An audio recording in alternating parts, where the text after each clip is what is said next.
শেখ হাসিনার রায় নিয়ে ভারতের বিজেপি সরকারের কেন্দ্রীয় একজন নেতা শুভেন্দু বাবু বিতর্কিত মন্তব্য। এটি নাকি পাকিস্তানের হুকুমে, পাকিস্তানের নির্দেশে শেখ হাসিনা এবং সাবেক স্বরাষ্ট্রমন্ত্রীর বিরুদ্ধে এই রায় দেওয়া হয়েছে। আসলে এই শুভেন্দু অধিকারী কিংবা নরেন্দ্র মোদীর দলের কিছু লোক, উগ্রবাদী হিন্দুরা, যারা একচেটিয়াভাবে আওয়ামী লীগ সরকারকে সমর্থন দিয়েছিল, অন্য রাজনৈতিক দলগুলোকে এভাবে সমর্থন না দেওয়ার কারণেই আজকে ভারতের সাথে বাংলাদেশের জনগণের বৈরিতা সৃষ্টি হয়েছে। হতে পারে এখানে আওয়ামী লীগ সমর্থন যারা আছে তাদের সাথে ভারতের সুসম্পর্ক, কিংবা আপনি দেখুন আজকে বৃহৎ একটি রাজনৈতিক গোষ্ঠীকে আপনি বাইরে রেখে একটি দলের পক্ষে যখন এভাবে একচেটিয়াভাবে সমর্থন দিয়ে যাবেন, তখন কিন্তু বিপরীতমুখী অন্য দলগুলো আপনার বিপক্ষে যাবে। এটাই অন্যান্য দেশের সাথে আমাদের সুসম্পর্ক বজায় রাখতে হলে জনগণের সাথে আমাদের সুসম্পর্ক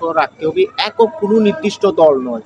যখন যেই দল সরকারে আসবে কিংবা সেই সরকার যদি ক্ষমতায় থাকা অবস্থায় বিরোধী দল অন্যান্য জনগণের সাথে যদি অন্যায় অবিচার করে, আমাদের পার্শ্ববর্তী দেশ হিসেবে হয় নিরপেক্ষ থাকতে হবে, অন্যথায় অন্যায়ের প্রতিবাদ করতে হবে। এককভাবে অন্যায় করলেও একটি দলকে সাপোর্ট দেওয়া, এই ধরনের নীতি থেকে আমাদের বেরিয়ে আসা উচিত।